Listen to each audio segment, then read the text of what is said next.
Hari keempat penyerangan Rusia ke Ukraina, ada banyak hal yang harus diatur ulang. Di atas kertas dalam 48 jam jalan lurus, maka kendaraan bisa sampai Kiev, pusat pemerintahan Ukraina, dari berbagai penjuru kalau tentara Rusia dengan serangan kilat atau blitzkrieg ala Nazi dilakukan. Namun sampai saat ini sudah hampir 2 minggu, Kiev belum juga jatuh, bahkan sulit bisa didekati oleh tentara Rusia. 60 km antrian panjang mesin perang artileri milik Rusia nyangkut, stuck, tidak bisa maju. Maka kembali ke hari keempat, ternyata banyak warga sipil yang terjebak di antara perang karena Ukraina menerapkan perang kota, salah satunya menggunakan sniper, main petak umpet. Rusia di dalam penginvasian tentunya tidak ingin adanya kemarahan warga sipil karena akan sulit mengelolanya nanti ketika pemimpin boneka diletakkan sebagai presiden Ukraina menggantikan Volodymyr Zelensky. Maka diturunkanlah tentara Chechnya, sebuah wilayah Federasi Rusia yang dianeksasi tahun 1994 tersebut, yang tentaranya patuh pada Moskow, sangat terlatih dan loyal. Apa yang dilakukan Putin untuk menarik rakyat dengan pasukan Chechnya tersebut? Ada 12.000 tentara Chechnya di bawah pimpinan Ramzan Kadyrov yang masuk ke Ukraina atas perintah Putin.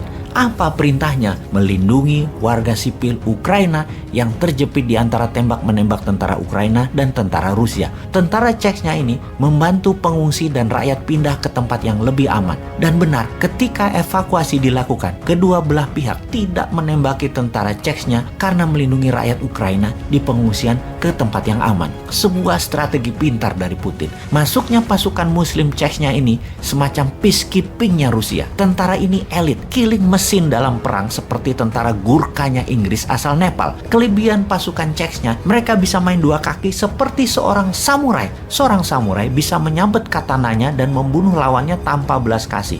Namun, seorang samurai ketika katananya berada di dalam sarung, samurai adalah orang yang santun, diam, penuh rasa seni, dengan ritual minum teh misalnya yang sangat penuh tata krama. Itu adalah perbedaannya antara seorang samurai yang pedangnya di dalam dan pedangnya dicabut. Pasukan Chechnya mirip. Ketika senjata tidak di genggaman mereka, hanya nyandar di pundak, maka sebagai pelayan rakyat mereka sangat santun, ramah, dan melayani. Selain melayani rakyat Ukraina, posisi mereka menjaga gedung-gedung amunisi Ukraina yang dikuasai Rusia sebagai base camp. Namun tetap tugas utamanya melindungi sivilian. Lalu, kita semua tahu bahwa misionaris tentara swasta sebanyak 16.000 orang lebih sudah masuk ke Ukraina, membantu 500.000 tentara dan polisi Ukraina, ditambah warga sipil yang dipersenjatai armor perang lebih dari 100.000 orang. Tentara Rusia masuk dengan 200.000 tentara. Sementara 30%-nya mengurusi logistik. Secara jumlah, sungguhnya mereka outnumber atau kalah jumlah dengan tentara Ukraina dan pejuang Ukraina. Dan ini terlihat strategi Rusia mulai melakukan. Karena hal ini terlihat strategi Rusia berubah, mulai melakukan strategi bumi hangus. Ukraina semakin lama tidak tunduk dengan Rusia, Ukraina disyriahkan, diratakan. Strategi Ukraina yang melakukan serangan satuan insurgency style of war tidak bisa tidak dilawan insurgency. Sniper dilawan sniper, gerilya dilawan gerilya. Dengan itu, setelah pasukan Chechnya masuk di hari keempat perang, maka di hari ke-10 pasukan gerilya kota, tentara Suriah, masuk. Tentara Suriah berhasil meredam tentara ISIS buatan Israel, Amerika, dan Inggris itu dengan strategi perang kota. Maka tentara Suriah tugas utamanya adalah melawan misionaris dan serangan insurgensi pejuang Ukraina tersebut. Menarik memang membahas perang Ukraina ini.